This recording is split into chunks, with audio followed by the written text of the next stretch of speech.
إذاعة الرنا الدولية صوت أريتري مستقل. راديو إيرنا ناصا دمص إرتراويان علتو زينا إرترا أبتي كاب 15 كساب 25 نحاسة أب فرنسا زكايد قددم بشكلتا زور لافنيغ كتساتف ناي كبر عدمة كم زغربلا غازيتا لوكيب أفليتا إرترا أبزي مزور فرنسا تمساسالنت زلو قددم كتساتف ناي كبري عدمة زغربلا زحلف سمون أب كاميرون أبز تغايدة زور ليسبواخ أبز تغايدة قددم هاقراويت غانتا منسيات قددم بشكلتا إرترا تعواتيت بمخانايو أب زحلف عمد تعواتيت نايتي أب غابون زتغايدة زور أميسا بونغون أب كاميرون زتغايدة قددم بشكلتا تحت 23 عمد زور ليسبواغن زغونت رواندا أبزي ناي فرنسا زور لافنيغ ناي كبر عدمتي كوينا مود داراي رسعن زور لافنيغ مسي أب قددم بشكلتا علم بعبيتون بزحي تساتفتون أب قدامي درجة سرع زور فرنسا تمساسا لخوينو أبزي قددم نمستاف عدل زي رغبو جمرتن بغانتا زي تحقفو ناي ولكي تقدادمتن زستاتفويو أب كلتا شحن 15 أب تاريخ تسلمت أفريقاويان نمجمري أوانو كلتا إرتراويان تقدادمتي دانييل تغلايمانوتن ناتنايل برهانن مسدوب أفريقاويت كلب دايمنشن داتا بمخان كم ستساتفو يرسعن مساهقراويان كلبات يغون مساهقراويت غانتا سحقفو إرتراويان تقدادمت بشكلتا بدرجة علم قولح تاريخي بهم كم زلو زفلت إيو مسي بسالسان حدن تكمتي أبخريات سخايدة تقاومون دحريو زسعبه مأسار ولدن تمهرون بزتحز تأثيروم زتصنحو حاجي محمد أبرار تفتحهم أب كل عدمة 7 زركبو حاجي محمد أبرار دحري أبخريات سخايدة تقاومون حيالو ولدي ممهران تمهرون دحر مأسارهم أم مسجد الخلافة الراشدين أبز اسمعوا مدره سرعة هدف نزوصدو قلعون أديتاتن ناي مسار سقمتي بتريز نقفو بويوم منغستي نظام بوز فتحم زلو بتمساسالو قداي تأثيرهم زنبرو حد كاب أبالات كوميتي ولدي ديا الإسلامية أبونا حج إبراهيم يونس بسالسة الري أبيت مأسرتي دحر معرافوميو أبو مبر كوميتي ولدي تابيت تمرتي ودي 9 عمت أبونا حج موسى محمد نروان أم مقابيت كلتا شحن 10 شمونتن أبيت مأسرتي كم زعرفو يذكر أبسنا سرعة كبري حج موسى محمد نور تقاومو كيغت موز سجا منغسي إرترا حيلتات ستو بموفر أمايت منسيات كم زعسرون أي رسعن مزن يخريا تقاومو بالساحز حيالو ولدي ممهران تمهرون قصاب زهوانزي تأثيرهم كم زلو يفلات حبرة أفريقيا أب صومالا وافيرو زركب بزحي عقاب سلام سراويت كقدل مخانو فليتو بمسارة وصي زلو مدب أمو داتا نايزور حزي أسات حد شحوة هدرات عقاب سلام سراويت كاب صومال كسحبيام زي ناي مسحب مدب ناب قبريز سقاقر زلو لعلوت أزرتي سراويت نايتي عقاب سلام سراويت أمو قادشو دحر زكايدو ناي 4 معلتات مزراب مخانو تقليصو بايتو تصتاو دو حورات هاقرات أب زغربو أمامي حورة أفريقيا أب صومال زركب سراويتو كساب كلتا شحن 20 ناب زرلووان تقليلو بموتا موحس تصتاتا هاقر ناب سراويت منقس صومال كساقاقر يزتقلب أتا حورات كاب زحلف ورحت حيزو ني إثيوبياوي جنرال نتي ناي صومال تلوخو كمرح مزيز والله حبرة أفريقيا كاب يوغندا إثيوبيا بروندن جبوتن سواتسة أسات 30 شح بزحي زلو عقاب سلام سراويت أب صومال وافيرو كم زلو يفلات يغنبر نتصتا صومال ملو بملو كو حساي كالن السراويت أب زمت عمد تقليلون تواتسيو شبراو قجيلا الشباب بزيادة كيس فحفح سقات بوزحت وقنات تهاقريو كبرات سمعتنا زينا أبزي تفتسيم الله كتسيلو زغرب تحسنا حتصير كالمتأيق بزعباتي أب حورات منكسات أمريكا السخايدة سلام وصل في إرتراويان كخونيو سناي مكتتال إذاعة الرنا الدولية صوت أريتري مستقل. راديو إيرنا ناصا دمص إرتراويان كبرات سمعت راديو إيرنا مسايا مسمر دلو من إساي سلام نابتوميو نحتصير كالمتأيق هندبت عدي ميو يغني لي سلام كبرات هابكا قدفكا حرايس لزبالكاني يغني اللي يعدل زم هابكي نقول لهم سمعت هذا إذا قطعمي سلام بلوم دحان حقوسي خم زعد مركبي الرئيس اللي داد رخبتنا بزعبة زتمالو علكم حصر كلمة إنا نقبر بزعبة زي سلامة وسلفي كمي كم زنبري أقدمكم حبريتا زرقحكم نيركم تعلامات قلقن اسكاب قرب بيرسونال كي تكون قلنا بخاخ ملسكا سخا نمجمريا قزي ديخا سلامة وسلفي تساتف دلخا بدرجة مريحنة كم أوها هادن أنصار من قصة إرتراز وسط دلو سقمتي ويقول لها قرف أنا أقوم نحجز قبرنا يو استساتف كو بزوح نيرو زياقن حانتخاتن أنا بمريحنة درجة مستوم زلو أحوات بحانساف سرح كلها جيغا خلق اللي ينبر نبوزح اوانات مس أبقون من قصة إرتراخين كات تقلقل تبركت كم دنا بركة سميعي ويقلقل بركت من قصة إرتراخ بلاك لني نتا كوينة نت كوميونيتي يقلقل نيرة أبال وايد يتجاي كوينة أوش طوين غابتهم ذكال الزنور كي كم تقل سبز مسلو خون خليقن أنا كقدمي أكال نايت تقبر زلو كسعن ساعات كوينة يفلتني ولا بسرحي ولا تم أماراتهم زمسكرو حكيو نعرف دقف زخيل ناي صحفن ناي ورقاتن ناي فيديون ناي كل مرتعطاتون هالو زغانا قن سام حجي تمالي سايزنا ورحوات حجون كمحوات يزريوم فغند تساقبنا اتسرعات مبر محبركم اتكومينيتي اتزدها نفسه وايكونن مسمنقستو قريل كاقن كابت كومينيتي مرحا اقداسي لأمن سلازي نبوركو ابت كومينيتي خوينة زقبان نسراح سرح نيرة ابت بولوتيكا وقن كابت قدمات حجات على سايا نيرة كلمة سلامة وسلفي بزي أقول دايزي خجمر زدلوه تزعبي صقما بزقوان زي بقاهدين نتأمنوا له وكم سخواي بي اف دي جي نيركا حجي خا ابت حدا ديمقراطيا ولو تمزط قلبو سبات تطو مبال بقاهدي نبوز حساب عبي بدهويو عبي قدليو خمزي هايمانوت مغيار وي مننت كا مغيار وي كدعاتي دو مسلمومو دميتي ابتزرزر سلامة خناتات نايت سلامة وسلفي متاونا نزي اخمي جيركا سيجيركا نبوز حات سبات كباد مخانا مسموت كم دسرعوا خب كل تجزي مرأي سقيلنا بجزانا موعل وي دمسنا محبا يحيي سلازولو بس خلاص زحصور كم يجر كاس نقرنا سلومون هاي غني اللي مجمريا في تدبير كوينو مقرابو نايت سرعات من الناس نايت بوليتيكاوي أكايدا مسرح نايتي السلطان زلو بوليتيكاو سرعات زملك دامبر نايت فريحو ويدما تسكيفو تميلو زلو سبا يكونن مالت ولا عبارات الزواج مباركو ينام حجي عفاش ودبات زنبورو ولا خصان حجون زقلقلو فرحات حزبيهم تقول ما يخصني هاقن البوليتيكاو سرعات قن هزيو كفو سيكس للقونا يكونن عبدالقوات يوم سبات كزاربو أوشتو غينهم زنوفو زبتحهم عدرع زبتحهم قفعي زبتحهم نايتنت سلو فتنا بزو حانا بوغاني سنزراخو سنزفلتو نتهزب أي حزلوني نتهزلو سرعات اتي عم نريحنا زلون نتنا زخمزة عينت زفاسي تحابيو قصون مسلون حابيو أوش تسابات وش تاو تسنكر حما أزقبر موت سرنا تسكيفو سقا زبل الله كن بزوح أقبال دومي عبدقا وتيون مسعرختو مستون زعمنهم سابات الزاربيو قال يوغن وتيون الزرابات كن هزبي قربة سكفو خون دي نايت آمو منفسكن لومي قاب تقن حجيز نبرة آمو أزجي برتعلو زلو مخنياتون زوما وشتي كم أولاد كنهم زخربو زنبورو لومي أفهماتهم زاربو نابز حس لازموته في حدا خابتنتي كاسون قدمي تسوق مزلو موتي سبات أنا هم يجرا سجرايو نزبل معلشي زعوان الساق تزارب بعدنا قبول سلازي كونه قبول سلازي كونه دا تسوق في خمسة زلو جن كدم حجون فريحي كلتني لومي كون زنجر سجرايو وانا سان زبورو تطوين تعد ما نقبر أبجد نقدر ترخنا له ساعات نيرو تنزيل كم خدا يكون سلطان كباريكم هابو ديامات زواجهم برالو نزعتنا بسبوك مرحوال قولي لكني واتي في جاي كنروع عمد سايز جبر كونه قال له أنا ولا مس information زنبر على عبدو وإسياس كنزن دا قبر في ساوث أفريقيا خزارب سيسن سايزين كفر له مخنيات نتعلو أقرأ أقول قلوت وفرو عرساي كاولي الكاب زديرون بس كنزير كاس أتشلوسي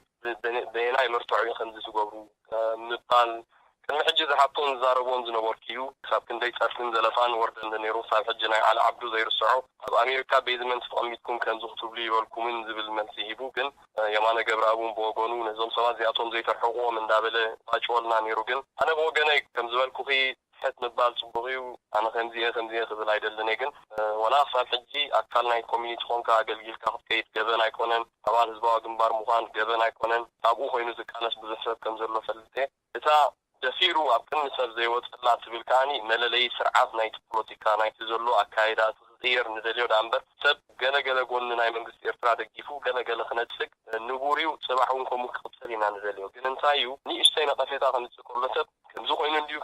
እንዲሁ እንዳበልካ ነትሰብ ኣብ ምጽላምን ኣብ ሕማቕ ምግባርን ስለዝኣቱ እቲ ሰብ ገሊዩ ፈርሕ ሰባት ናብ ተፈጥሮና ኣንም ብወገኔ ሓዳሪ ዝፈርሓሉ ጊዜያትን ገለመንን ኣይነበረን ማለት ኣይኮነን ቁሩብ ስከፍ ማለት እዩ ሕጂ ግን ኣብ ጎንና ዘለዉ ኣባላት ዝነበሩ ድዮም ወላ ዘይነበሩ ድዮም ዓዊሎም እዚ ዝግበር ዘሎ ኩነታት ተሰክፈና ኣሎ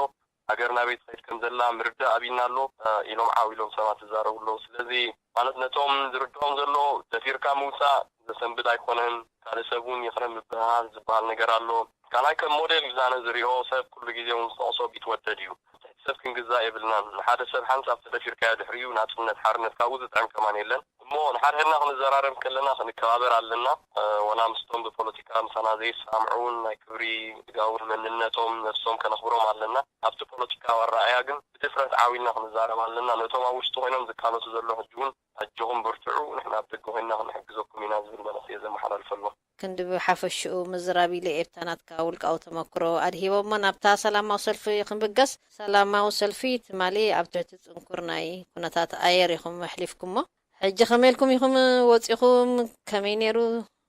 ብዛዕባ ክንዲ ምግላፀይ ብዙሕ ሰብ ከም ስክፍታ ዝገለፃ ነገር ኣላ ሳኻ እንታያ ከምዚ ዓይነት ሰላማዊ ሰልፊስ ብዙሕ ሰብ ክሳተፎ እዩ ዝደሊ ከምኡ ምዃኑ ተፈሊጡ ሲ ኣትሊስት ናይ ወርሒ 2 ወርሒ መደባት ክኸውን ዝግብኦ ነይሩ ሰብ ክንገሮ ነይሩ ቀዲሙ ዝበሃል ነቐፌታ ኣሎ ኣይ ቲንክ ኩኑዕ ነቐፌታ እዩ ግን ኩሉ ዓይነት ሰላማዊ ሰልፊ ብከምዚ ትገብሮ ማለት ኣይኮነን ገለገለ ኣዝዩ ኣገዳሲ እቲ ጊዜውን ጊዜ ስለዘይበካ ቀልጢፍካ ዝግበረሉ መገዲ ትፈጥር እሞ ብፍላይ እዚ ናይ በዓል ናይ ደርግ ተረፍ መረፍ ዝነበሩ ኣቶም ኣውፅኦም ሻዕብያ እኮ ወይ ኤርትራ እኮ ናብ ናቕፋ በዓልና ኮብቲብና ኢና ክስታይ እዮም ናጽነቶም እኮ ባዕሎም ኣይረኸቡን መለስ እዩ ከምዚ ገይሩሎም እንዳተባሃልካ ዝዝረብ ዘረባ ክንሪኦም ከለና ባንዴራ ናይ ኤርትራ ተባላሹ ክንርኢ ከለና ናይ ኤርትራ ቅርፂ ካብቲ ዘላቶም ኣብ ኣውፅኦም ኣብቲ ናቶም ሓዊሶም ክገብሩን ከለዉ እዚ ኩሉ ነገር ክግበር ከለኻ ክንደይ ጀጋኑን ተባዓትን ከዓ ቤት ማእሰርትን ገለን ከለዉ ከይተረኽበ ናይ ምምሕዳር ሕቶታት ከይተመለሰ ማለት እቲ ህዝብናስ ብጣዕሚ ተፀንኪፉ 10 ደቃ ዝተሰውእዋ ክንደይ ደቃ በረኻን ገለን ክርተት ዝበሉ ዓስቢ ናይ ዝኩሉ ፀገማት ሽግራት ሓንቲ ዘይረኸበ ህዝቢ ኣብቲ ነፍሱ ከሎስ ተመሊሱ ኣብ ሃገሩ ከምዚ ዓይነት ናይ ዕቀት ክረአ እንከሎ ሰብ ነዲሩ እዩ ዘሎ ኣብ ደገ ነዲሩ ሓሪቁሎ ሕጂ ከምኡ ስለዝደለዩ ኣንዊሕኩም ዘይትነግሩና ክንወፅእ ኢሉ ግን እዚ ምስ ረኣኻ ዝግባአና መልሲ ክንህብ ኣለና ወላ ኣብ ታሪክ እውን ዝግበር ዘሎ ውዕላት ብዙሕ ስለዘይንፈልጦ ዘሰክፍ ነገር ከይህሉ ድምፅና ክነስምዕ ኣለና እንተኾነት መንግስቲ ክንዲ ህዝቢ ኮይኑ ክዛረብን ክሰርሕን ነይሩ ግን እዚ መንግስቲ ክትብለውን ኣብዚ ግዜ እዚ ቁኑዕ ኣይኮነን ግን ካብቲ መስመሩ ወፂኡ ብዛዕባ እቲ ሃገር ዘይኮነስ ብዛዕባ ካልእ ዝሰርሓሉ ዘሎ እዋን ስለዝኾነ ንሕና ከዓ እቲ ሃገር ሓላፍነት ስለዘለና ድምፅና ንስምዕ ካብ ዝብል ሓሳብ እዩ ቀልጢፍካ ተገይሩ ማለት እዩ ካልእ ዓብይ መደብ ዝግበር ከም ዘሎ በዚ ጋጣም ዝገልጽ ለሊ ከምዚ ዝበልክዮ ዊንተር እዩ ኣብዛ ዓዲ ዛሕሊ በረድ ዘለወሉ ጊዜ እዩ ከማን ሓደ ካብቲ ነቐፌታውን ንምንታይ ቁሩብ ዘይትፅበዩ ኣብ ስፕሪንግ ገፁ ድሓን ምስኮነ ዝወይዘር እዩ ነይሩ ግን ገለገለ ሰብ ኣብ በረኻ ክንደይ ገለገለ ሂወቱ እንዳሰወ ቤት ማእሰርቲ እንዳተሻስታይ እንዳገበረሲ ነዛ 2 ሰዓት ምሳሕ 3 ሰዓት ክፍተን ኣለዎ ተባሂሉ ተገይሩ ክገርመኪ ሶኒ ብሰንኪ በረድ መብዛሕትኡ ዝኻበ ዘሎ ቤት ትምህርታት ተዓፅዩ ወይ ድማ ናይ 2 ሰዓት ምድንጓይ ተፈጢሩ ማለት እዩ ኣዝዩ ሕማቕ በረድ ስለዝሓደረ ፅባሒቱን ብርቱዕ ማይ ስለዝነበረ ሕጂ ከምዚ ከጋጥም ከሎ እቲ ሰብ ስከፍ እዩ ምክንያቱ ገሊኡ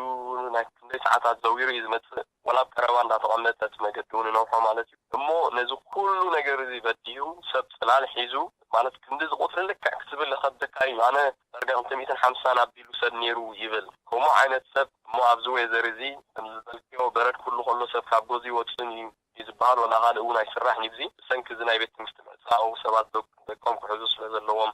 ብሰንኪ ማይን ዝነበረ ቁርን እዚ ኩሉ ነገር ግን ደፊሩ ሰብ ወፂኡ ከም ዝበልኩኺ ዳርጋ 250 300 ቢሉ ኸውን ዝብል ግምት ኣለኒ እዚ ተሓቂ ቁፅሪ እዩ ካልእ ከዓ ፀኒሕና ክንሪአና ማለት እዩ ብዕድመ ብፆታስ ከቅርብ ዝሓስካዮ ሓበሬታት ተልዩ ወይ ዳታ ብሓፈሽኡ ዝበዝሐ መንእሰይ እዩ ዋርሳይ ዝነበረ ኣባላት ዝባዋ ግንባር ዝነበሩ ኣብ ደንበስ ንነዊሕ ዝፀንሑ ኣቦታት ኣዴታት ንዝቃልሲ ንነዊሕ ዘይተፈልይዎ ከም ዝበልኩ ናይ ኣባላት ግንባር ዝነበሩ ናይ ጀብሃ ዝነበሩ ኣዴታት ነይረን መንእሰያት ነይረን ተማሃሮ ዩኒቨርሲቲ ነይሮም ማይነስ ዝተመረቁ ነይሮም ምሁራት አካላት ነይሮም ማለሲ ኣብቲ ሕብረተሰብ ኣሎ ዝበሃል ኣብዚ ከባቢ ካብቶም ክመፁ ዝኾኑስ ዳይቨርሲቲ ነይሩ ብዙሕ ሕቶታት ነይሩ ክኸውን ይኽእል እዩ ቀንዲ ቴማ ናይቲ ሰልፊ ግን ልኡላውነት ሃገር ክኸብር ክኽእል ኣለዎ ቅድሚታ ቴማ ሰሎሞን ኣብዞም ወፂኦም ነይሮም ዝበልካዮም ሰባት ሓደሽቲ ነይሮም ኹምዶ ከምዝናትካ ድሕሮም ድመፁ ዋላቶም ኩሉ ግዜ ዝቃወሙ ዝነበሩ ሰባት እዮም ሓበሬታት ኣለካ نما بزح نيرو ولا من ساعات كم حجب كان السلف زي ساعتو زنبورو متيم نيرو قالوا كم تسمى مقالب سنكز ويزرن قالن تزي كوينو أبتي أكايدا زاربو زنبورو كوموتا تغليلهم كموتو حاسبو زنبورو قال قروب تجمعات زكاة من نيرو تزي كوينو ولا فيديو كرس لذكال زحات من ساعات كم زعينة تاسبو زي نورهم أقالت رايز نبورو لو ممكن جنسنا بحبار كنسمع لنا إذا ما يفولوتيكا رأيات رايونا يكونن إذا بزعباتا كونت نايت هاجر ما تاتا هاجر سلتيو 3-4 عامد كرتتي هاجر كمتسن كله سأن دمسخا مسمع شتات قبل غيليو أجي قوموز التجابر شتات علنا مالتا يكونن جنس كستات جن علنا نسكفنا أكايدا نرئ لنا تتيما نايتي سلام وسلف تاينيرو عند تيما أنا إيرتراوي زبلي تتيما نيرو جنابي إذا تقرأي أبدو لاونت هاجر إيرترا كم هاجر عندي شجرين مسواتين زمت هاجر هجي نايكو طبعا ناي بوليتيكال سنبار مسيتوبيا زبل بروجكت يتوان محجي سياسة ب9 ناوغوز في خيط نزلو تكايدا نايتي سابون ناوغوز تمرح نزلو قلوت الناس زي بلوت من أقدرش نزلو يسكفنا إثيوبيا وين زغبرو زلو زسحفو زلو نحلا حلوف حالفوت مالين أب نايفنكل كنا تعرفنا تجربهم كله نهاية السلاسة كم حدا عبي قياس جبرة زكلو قصعات زغبرو نسو بزغبرو بدل يدوس 3 عامات نسب وسيدلو نزاجر دي الخمسة جن نسو يعني أبز جزازي كور تواهلون وحاول تخسر حلو إذن لا تجبرها معلتين على الشباب دو أكينيا 5 تجرو السودان كيلو على الجزيرة 5 صحف زنبرة مجلسي وسرعات زماني نزل خمسة عينات قصة مثلنا إيرتران مثلا الجوفرواز نور سوات كان خلوها ملس زي ما كان وعلو هذا مرأي أنا تخصتاي حجت سكستات أبزن ودخمزن زنت سرايو جنت عند تيمان تايو أنا إيرتراوي بهاجر زمت وين بهاجر زبتر زبدنا نجار كله أو على جاهنا توي بلان سنة خمسيو بعابي وغاني زي من إيرتراني توبيان زبتر زلو نزل بزح زي كله تصلوا زلو شافت يتمثل زسكس عقيدة قلوت النت كله والله سلام ابتكالات تمركزه حزب بزفلطو عينت من جوب عقيدة كبر على الوزن جنسية مسمعين يروم على زي راديو إيرنا دمت راديو إيرنا نمان يخم نمسخ ما اسمعكم مالت عسلة صوفية صديقي هذا بعيو نسوم إثيوبياوين خمزي حزبي إرتراسي بقدمون ملسن إسياسن يمنات منت كمز الجبر جيروم منبر على إثيوبيا خو اللي زبلوز نورو نيروم يحجون دفيروم كابس مرة كنزب نداتو هابم زن كسعصوز نورو أوش تحمش 10 عامات كو إرترانا بإثيوبيا خط الله سيازبلو أكالات نيروم منجسي إثيوبيا نوعلو انتاي مخانو كتلصو بزسن بدكا نجرات هيكونن إثيوبيا خطبتاتنسي تن أكالنا زنبرامو نتايلن هذا ما كمان سنوانا زمن لسلو خمنا عبدي ناظر إزبل زرواتاتنا دكتور عارون كم نحج حدا إثيوبيا منجسي إثيوبيا زملكت ملختي تسديد له بتشحفون تسديد له حادنت لولاونت يرتاز تنكف عينتها كايرا قبول كم زي كنا زقلتي اتغالى نمان سديدكم لون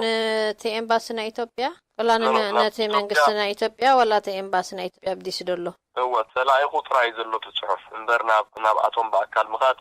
أقدس خوينو أي تراين تقندت ملقتنا تهزبيو ناقدنا بس مغاد اللي عدنا يكون نزل حسب قلق سبات فوق ونخيز بالرئيسوتات زلوهم سبات هلو ولا حجونكم زين قدر زل الرئيسوتات هلو بوغلنا قن ساب حجي في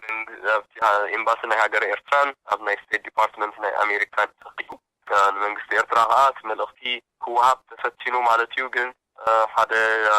حاونا بو مكونن زبال سب من كسرت أنا 5 عينة ورقاتين تعناتنا هيزبن سلازي قبل أنا قبل قادم يكون زبل مسيبو سلامة وزخون زرابات نيروجن ورقات كم زي تقبلوا إنا شعورينا جنت ورقات بسلفت يكون بصحفون كوهابيو تاريخ كمزجابيو من كسر إذا قبل زرلو نعطهم ربحة خباب عدلو سجمون كيكون خليجن دمسنا هزبيرتان دلتنا هزبيرتان عبدمت توصل من عند ركبن خون دار لومبر تميل كاب كيراو بزخون عينة سكايدة قبل كم زي بلو تتقلب قريبو ሓደ ካብቶም ሓለፍቲ ናይ ኣፍሪካን ዴስክ ናይ ስቴት ዲፓርትመንት መፅዩ ብክብሪ ወረቐት ተቐቢሉ ንዝምልከቶም ኣካላት ከብፅሖም ኢሉ ናቱ ክስታይ ይብልና ማለት እዩ። ስለዚ መልእኽቲ ንሙሉ ህዝቢ ዓለም ብቐንዱ ግን ነቲ ውሽጢ ዓድና ዘሎ ህዝቢ ድማ ነቲ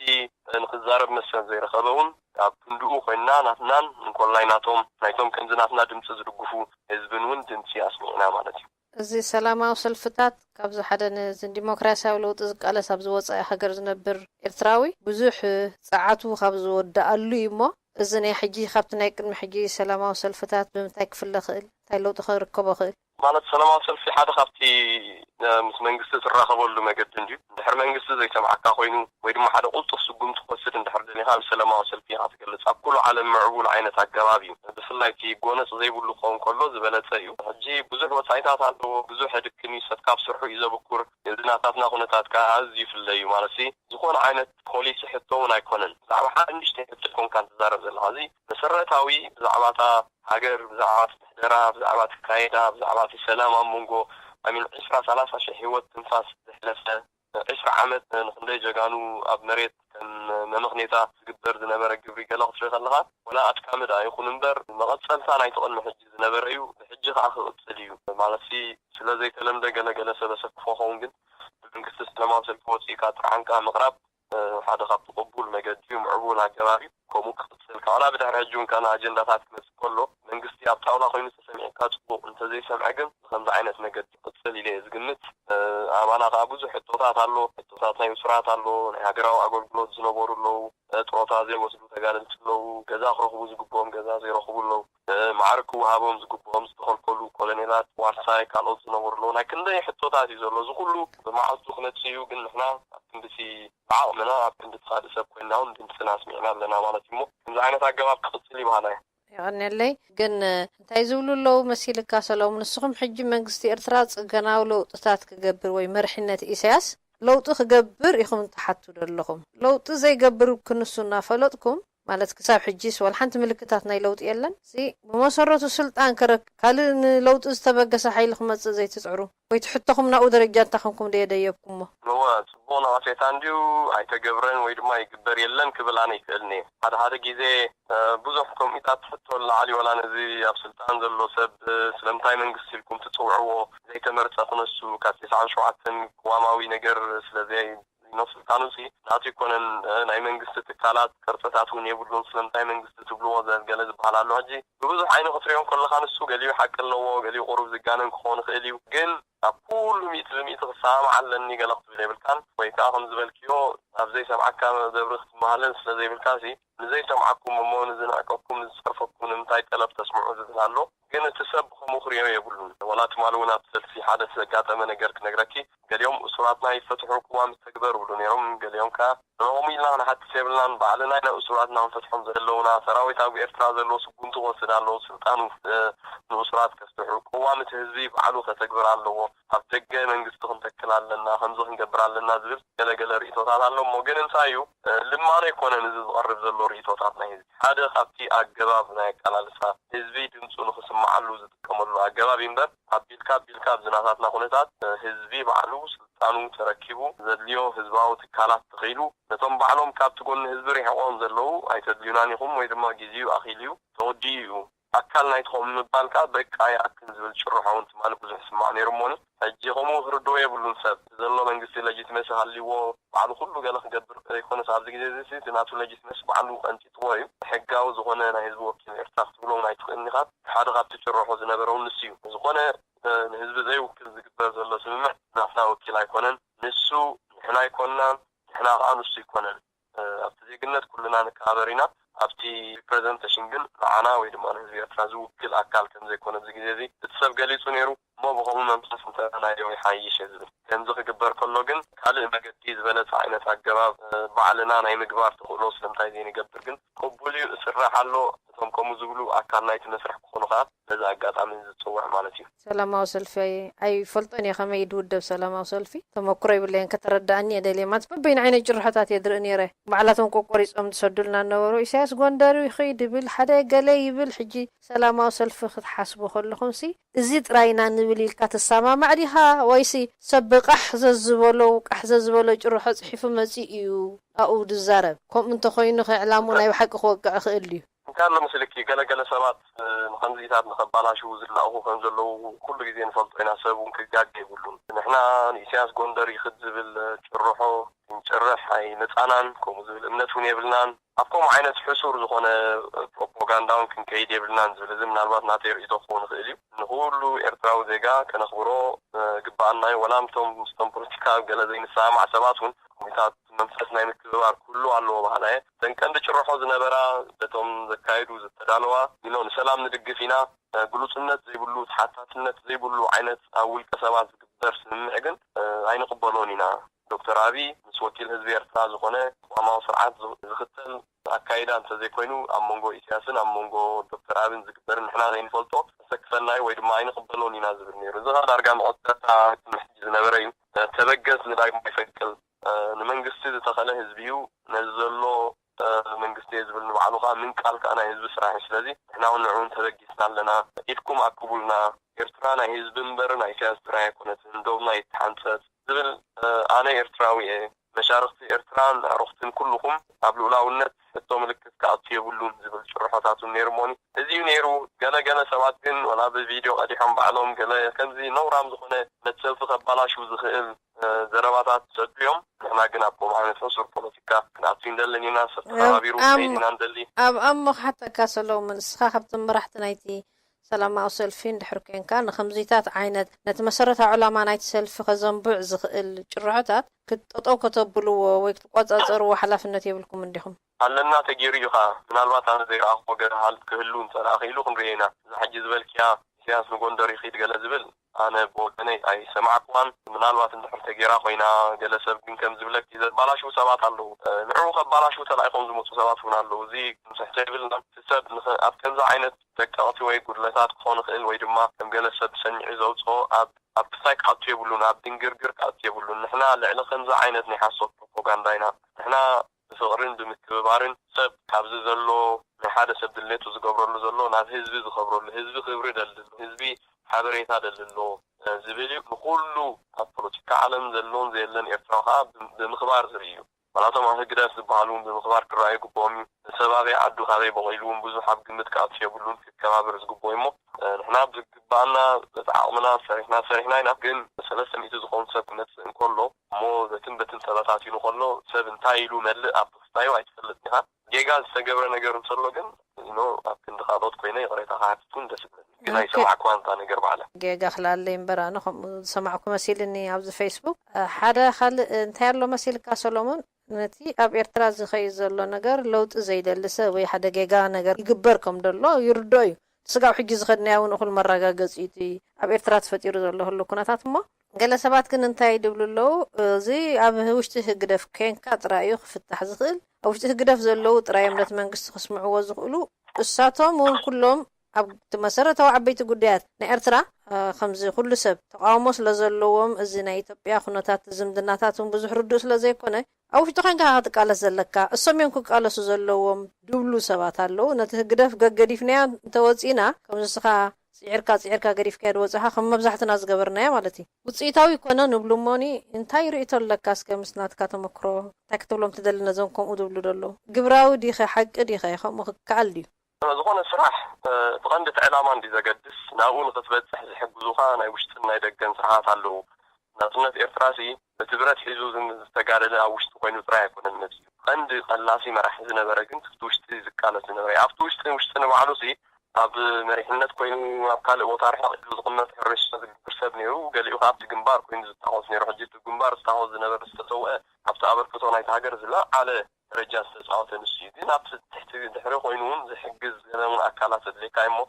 እዚ ናይ ደገን ናይ ውሽጥን ዝበሃል ገለ ኩሉ ከጋጌና የብሉን ትፍናትና ፎካስ ኣብቲ ዕላማ ክኾን ኣለዎ እቲ ዕላማ ከዓ ብውሽጥን ብደገን ዝግበር ስራሕ ምባር እዩ እንጂ ቀንዲ እቲ ዕላማ እንታይ እዩ ሰብ ፍትሒ ደልሎ ሃገር ናብ ቋማዊ ስርዓት ከይድ ኣለዋ እዚ ዘሎ ስርዓት እዚ ማለት ከምዚ ቃል ክትጥቀም ከቢድ እዩ ግን ኣነ ከምዚ ዶክተር መንሽኩን ዝበሎ እዩ መሽሚሹ እዩ ምሕደራስ መሽሚሹ እዩ ኣካል ናይቲ ምምሽማሽ ከዓ ሰብ ሕክምና ክወስድ ናብ ኢትዮጵያ ከይሕክምና ክወስድ ናብ ሱዳን ከይድ ገለ መለዚ ሕጂ ለውጢ ከም ዘድሊ ትመጥኽቲ ናይ ለውጢ እቲ በጣም ምጣል ኣብኡ ነድህብ እቲ ዳሓረይ ከመይ ጌርካ ንሱ ይውዳእ ዝብል እቲ መስርሕ እዩ ናይ ውሽጥን ናይ ደገን ፋክተርስ ኣለዎ ክልቲኡ እንዳተሓጋገዘ እዩ ዝኸይድ ናይ ውሽጡ ክብርታ ኣለዎት ናይ ደገውን ከምኡ ክብርታ ኣሎ ኣነ ብውልቀይ ብናተይ ተመክሮ ካብ ቅድሙን ከምኡ ዝብል እምነት እዩ ነይሩኒ ቃልሲ ኣብ ውሽጢ ኮንካ ኢኻ ትቃለስ እምበር ኣብ ደገ ኮንካ ትገብሮ ነገር የለን ካብ 2003 ከምኡ ዝብል መርገፂ ነይሩኒ እዚ ውሽጢ ሕጊ ደፍከንካ ማለትካ እዩ ካብ ሕጊ ደፍከይ ወፅኻ ማለትካ እዩ ሓቀይ ማለት ተቃሊሉት ውሽጢ ዓዲ እውን ግን እውን ኣብኡ ናት ድባት መፂኻ ተወዲብካ ምቅላሳት ውሽጢ ከዓ ማለት እዩ ወላብቲ ደፍምዃን ብኸምኡ መንፈስ የውን ኣነ ኣብ 2009 ከምኡ ኢለ ኣትየ ኣብ ውሽጢኻ ብዙሕ ዓቕመይ ዘበርክቶ ተቃሊሰ ማለት እዩ ናተይ ከዓ ባዕልኻ ገዲፍካዮ ዝበልክያ እዚኣ ከዓ ቁሩብ ክእርመክ ክደሊ ኣነ በቲ ዝገብሮ ዝነበርኩ ምንቅስቃሳት በቲ ዝፅሕፎ ዝነበርኩ በቲ ዝገብሮ ዝነበርኩ ውዳበታት ኤምባሲ ኤርትራ ባዕሉ ወረቐት ፅሒፉ ካብቲ ምንቅስቃስ ክወፅእ ይመለቕ ሰዲድለይ ኣነ ባዕለይ እውን ካብቲ ሕጋዊ ዝወፅእ ኣካይዳ ግን ክሳብ ሕጂ እውን ኣብ ውሽጢ ኮንካ ምቅላስ እየ ዝኣምን ኣብ ውሽጢ ኮይኖም ዝቃለሱ ከም ዘለዉ ፈልጥ እየ ግን ንሳቶም ጥራዮም ዘምፅኡ ዝበሃል ነገር ካ የለን ኩልኻ ተሓጋጊዝካ እዩ ማለት ልዕሊ ዝኾነ ውድብ ሃገር ልዕሊ ውድብ እዩ ኣብ ህግደት ሃሉ ኣይተሃሉ እቲ ሃገር ልዕሊ መንግስቲ እዩ እቲ ህዝቢ ልዕሊ መንግስቲ እዩ እቲ ህዝቢ ከዓ ኣብ ውሽጢ ሃሉ ብደገ ተሓጋጊዙ ክሰርሕ ኣለዎ እቶም ኣብ ውሽጢ ኮይኖም ዝቃለሱ ዘለዉ ኣጅኹም በርትዑ እቶም ኣብ ደገ ኮይኖም ዝቃለሱ ዘለዉ ከዓ ኣጅኹም በርትዑ መጨረሽኡ ንሓድሕድካ ናይ ምርኽኻብ ነገር ተገይሩ እቲ ቀንዲ ዘገድስ ግን ስልጣን ህዝቢ ክርከብ ኣለዎ ህዝቢ ኣበይ ተወሊዱ ብዘየገድስ ክኸብር ክኽእል ኣለዎ ናብኡ ንምኻድ ከዓ እቶም ኣብ ውሽጢ ዘለዉ ቀፂሎም ቀፅሉ እቶም ኣብ ደገ ዘለዉ ከዓ ከምኡ ቀፅሉ ዝብል ርእቶ እዩ ዘለውኒ ሬድዮ ኤረና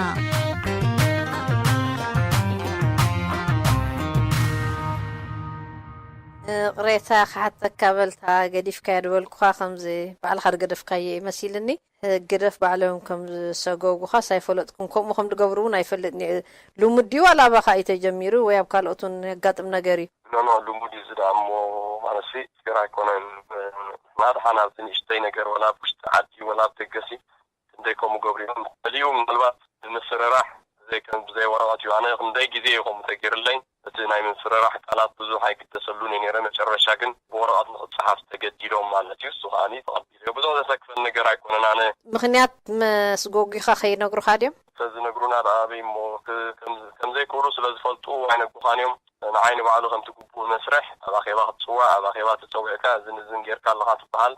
መቐሴታኻ ትሰምዕ ንስኻ ከዓ ናትካ መልሲ ትህብ ከምኡ እዩ ትግቡእ ነይሩ ከምኡ ግን ክገብሩ ይደሊኖም ምክንያቱ እቲ ነልዕሎ ሕቶ እቲ ንዛረቦ ዘረባ ኣብ ውሽጥን ኣብ ደገን ኮይኑ ሰብ ዝቃለሶ ዝዛረቦ እዩ ፍትሒ የድሊ እዩ ሱራት ክንዚ ጌርካ ሒዝካ ንዓመታት ኣይክየድን እዩ ካብ ቅድም ዝበሃል ዝነበረ ኢሳያስ ደሊኑ ክውስን የብሉን ውድባዊ ናይ ጉባኤ ክግበር ክኽእል ኣሎ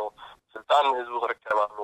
ሓደ ግዜ የማነ ገብረኣብ ንምንታይ ኣብ ፍርቂ ሓቂ እንዳነገርካ ትኸይድ ተባሂሉ ኣኼባ ምክንያቱ ኩሉ ዝዛረቦ ዘረባ እቲ ኩሉ ሓስሶት ገዲፉ እቲ ፍርቂ ሓቂ ፅቡቅ እቲ ሰብ ሰምዖ ዝግባእ ይፍትን ማለት እዩ ሞኒ ሕጂ ብኣይ ጥራይ ዝተጀመረ ኣይኮነን ሕጋዊ ስጉምቲ እውን ኣይጥቀሙ ናይ ክሳይ ኣይገብሩን እዮም ምክንያቱ ክስዕርዎ ዝኽእሉ ስለዘይኮነን ብዙሓት ሰባት ግን ኣባላት ዝነበሩ ባዕላቶም ዘፀግዕዎም ኣለዉ ባዕላቶም መሪፆም ኣብ ቅድሚት ኣምፅኦም ናቶም ስራሕ ከስርሕዎም ዝፍትኑ ሰባት ካለው ግን እንታይ ለምፅሕፉልካ ኣብቲ ደብዳቤ ማለት እዩ ኣነኻ ደብዳቤ ምፅሓፍሲ ግደፍ ወላ ህዝባዊ ግንባር ብዙሕ ከም ዘይደልይዎ ከምኡ ዶክሜንት ዝተሓዝ ኣይገብሩን እዮም ኢለ ደኣምን እሞ እንታይ ለምፅሕፉ ኣይተድልየናን ኢኻ ኣብኢታት ምዝራብ ብዙሓት ናይ ኮነን ግን ኣነ ግን እዚ ከምዚ ዓይነት ስጉምቲ ወረቐት ክፅሓፍ እየ ዝደሊለ ወረቐት ተቐቢለ ማለት እዩ እሱ ከዓኒ ሬከርድ ኣሎ ብዛዕባኡ ግን ክዛረብ ሰዓቱን ግዜውን ኣይኮነን ካብቲ ቀንዲ ዕላማና እውን ዘውፃና ጉዳይ ኮይኑ ይስማዓኒ እዚ ናይ ውልቀ ሰባት ናይ ሓደ ንዓይ እውን ዝተገብረ ነገር ዓብ ገይረ እውን ኣይወስዶን እየ ዓብዩ እቲ ሃገርን መሰል ናይቲ ህዝብን እንከሎ ከምዝናታትና ንኣሽቱ ነገራት ከም ኣጀንዳ ተዘይረኣናዮ ፅቡቅ ስለምንታይ መሲልካ ሰሎሙን ንዓዓ ዝቐይጠላ ኣነ ንብዙሓት ኣሕዋትና ኣብ ፍርሒ ኣብ ራዕዲ ዘንብሮም ደሎ ርእቶኦም ከም ናይ ኩሉ ሰብ ፍትሒ ብኤርትራ ክረጋገፅ ቋማዊት ዲሞክራሲያዊት ኤርትራ ክትምስረት እናደለዩ ከለዉ ግን ኣብቲ ዝፀንሖም ውዳበታት ምስ ወፁ ወይ ካልእ ፀገም ንኸየጋጥሞም እዮም እሞ ከመይ ጌርና ካብቲ ፍርሒ ነፃ ነውፅኦም ወይቲ ተመክሮም ይሻሎ ሰባት ካብ ሰባት እዮም ዝመሃሩ ብኢና ኣድሂብናሉ እሞ እተን ንሕጂ ቀሪበን ዝነበርኩ ሕቶታት ዝሰንየን ነይረን ቅድሚ ምውዳእና ክትብሎ ትደሊ እንተልዩ ሰባት መቸም ሰባት ቪድዮ ገለሪኦ ኸውን ኣገደስቲ ሰባት ዝተዛረቡን ዝመፁን ክጠቅስ ደሊ ሓደ ብዓብዩ ስነ ጥበባዊ ወዲ ካቦ ሓዳሽ ደርፊ ውፅኡ ተዘርጊሓ ሽዑ ማለት እያ ኣብ ሰልፊ ከዓ ሓደ ካብቶም ቀዳማይ ተራ ዝተፃወተ ነፅዩ ብሰማዕታት ዝመፀት ሃገር ትሚልና መርያ ከምዘይኮና ዝብል ታፔላ ሒዝዎት ኢሎ ናቱ ሽም ከፍኡ ገሊኦም ገለ ጽሓፉሎ ግን እሱ ቆሙ ዓይነት ከም ዝተሳተፈ ክገልጽ ደሊ ዶክተር ዮናስ ባሕሪ ዶክተር ጽጋቡ ዶክተር ሮቤል ካልኦቱን ነይሮም ኤፍሬም ብርሃነ ሓርበኛ ተጋዳላይ ብርሃነ አብርህ ወዱ ማለት እዩ ኣብ ተቐኒት መጽዩ ዝናይ ኤርትራ ሽግር ሓባራዊ ዝኾነ ፍታሕ ክንረኽበሉ ዘለና ክንተብዕ ኣለና ብሓንሳብ ከኣለና ዝብል ድምፂ ስሚዑ ማለት እዩ ኣዴታት እውን ነይረን ከምኡሞኒ ብጣዕሚ ዘሐጉስ ተመክሮ እዩ ነይሩ ምክብባር ዝመልኦ ዓይነት ስራሕ እዩ ነይሩ ገለገለ ጉለታት ዝነበረ እንተሉ ከዓ ክእረም እዩ እዚ ዋሕዚ ናይ ህዝቢ ግን እንዳበርትዐ ክመጽእ ምዃኑ በዛ ኣጋጣሚ ዝሕብር ደሊ ገለገለ ሰባት ብፍላይ ኣኽሊሉ ኣብርሃም ዝበሃል ሰብ ብኣካል እኮ ይፈልጦኒ ኣዳል ገለ ዝብል ኣለዎ መስለኒ ኣብ ዓዲ እንግሊዝ ኮይኑ ካብ ሓቂ ዝረሓቐ ፅሑፋት ዘነውር ፅሑፋት ሰብዓ እውን ከሕትቶ ዝኽእል ፅሑፋት ፅሒፉ ርአ ኣለኹ በዛ ኣጋጣሚ ከም ሓደ ኣካል ናይ ሕብረተሰብ ካብ ከምዚ ዓይነት ሕማቕ ነገር ምቁጣብ ፅቡቅ እዩ ክብል ደሊ ሓሶት ኣየድልን እዩ ምክንያቱ ንስኻትኩም ምስ ወያኔ ኮንኩም ብምስብሓት ነጋዶ ኣሉላ ዝበሃል ወዲ ገንዘብ ተመዊሎም ከምዚ ዝገብሩ 10 ሰባት ዶ 50 ሰባት ከምዚ ገይሮም ኢሉ ቃልል ገለ መለፈትኑ እዚ ሕጂ ኣካል ናይቲ ሰብ ንምፍራሕ ዝግበር እዩ ዝፈርሕ ሰብ ግን የለን ካብዚ ሕማቕ ተግባራትን ካብዚ ነውራም ዝኾነ ኣካይዳን ግን ክቁጠብ ንዑ ጥራይ ዘይኮነስ ነቲ ናቱ ስራሕ እውን ዝስዕቡ ሰባት እንተልዮም ኣካይዶም ከፀቡቑ ፅቡቅ እዩ ዝብል ርእይቶ ኣለኒ ከምዛ ዝነገርካኒ ናይ ህፁፅ ግብረ መልሲ ንምሃብ ኢኹም ተበጊስኩም እሞ ካልእ ዝተወደበ ብደረጃ ኣሜሪካ ዝግበር ሰልፊ ኣሎ ዶ የለን ወወ ኣሎ ቅድሚኡ ንግበር ኾን ካልእ ንጉንበት 24 ንባዕሉ ካልእ ዓብ ሰልፊ ክግበር እዩ እዚ ናይ ጉዳይ ኤርትራ መዕለብ ተዘይገይሩሉ ሚልካ ዝኽየድ ከም ዘይኮነ በዛ ኣጋጣሚ ብዙሕ ነገራት ኣብ መደብ ኣሎ በቃ ሞ ተወዲኤ እታ ዝበልካኒ ግጥሚ ወይ ለቦዋ ገለ ወይ ሓሳብካ ከይዓፅኻ እንድሕር ኮይኑ ኸሊፈካ ሓንቲ ናይ መጨረሻ ግጥሚ ሓውና ተቓላሳይ ጅግና ዮፍታሄ ማና ሰልጦ ሰባት ሁሉ ይኹም ገጥም እዩ ኣብ ፌስቡክ ነዚ ዝመስልኒ ሽተግጥምላ ሞ ንሳ ፈቃደኛ ትኾንኪ ቅልጥፍ ኢለ ከንብባ ኣይትተናኺሉ እያ ትብል ኣይትተናኺሉ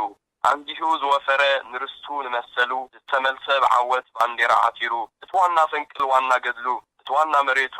ኣየሩ ምስባሕሩ ብሂፁ ደሚዩ ብዙሕ ዋጋ ከፊሉ ክውንቲ ዝገበራት ማል ምጭው ተሃገሩ ንጓኖት ኮስቲሩወ ኩኖ ሓፁር ኣስፊሩ ምጭካን እምበር መዓስ ኢኑ ምግባር ከመይ ክእግሞ ዝተኸሎ ምንቃል ካብ ስሩ ምንብርቋቕ ንዝበኽበኸ ቆልቋል እቲ ምእንቲ መጎጎት ሕለፍ አንጭዋ ባህሊ ልዕሊ ተሓይሉ ተዓዲሉ ዓቕሊ እንተተፃወረ ብዘይ ዓቕም ብዘይ ስፍሪ ብዙሕ ኣጋጊዎ ንወዮ ጠላሚ ንብሃም መሲልዎ ዝሰኣነ ዓቕሚ ትኽስ ድሙስ መዘንጋ አንጭዋ ዝደቀሰዶታ መሲልዎም ዘየሎ ኣብ ሓለዋ ነታ ብርኽቲ ዘውዱ ዝተናኽይዋ ነታ ርሕስቲ መሬቱ ዝተናኸልዋ ንርስትወ ነታ ልዕሊ ኩሉ ሩሕ ዝፈትዋ ንሱ ደኣሞ ዝሓላል ህዝቢ መላሲ መዓት ኣለዎ ኣኸለ እንተዳ ኢሉ ተሓዚ መዓት ይርከብ እንተዳ ኣንቂሉ ውህሉል ነድሩ መሊኡ እንተዳ ገንፊሉ እነሆም ዶታሎሚ ተላዒሉ ብሓባር ሓርነት ንምድላይ ልኡላውነት ንምኽባር ሕድሪ ሰማዕታቱ መሊኡ ንምትግባር ዮፍታሄ ማና ፌብሩዋሪ 9 2019 የቀኒየለይ ክብረት ሃብካ ኣቶ ሰሎሞን ሃብቶም ብሽም ሰማዕቲ ረዲዮ ኤረና ሃንደበት ደው ኢለ ሓበሬታ ክትበኒ ፈቃደኛ ስለ ዝኾንካ ደጋጊሜ መስግነካ ኣብ ካልእ ኣጋጣሚ ብካልእ ዝዓበየ ስራሕ ክንረኸብ ተስፋ ገብር የቀኒየለይ ሓረጉ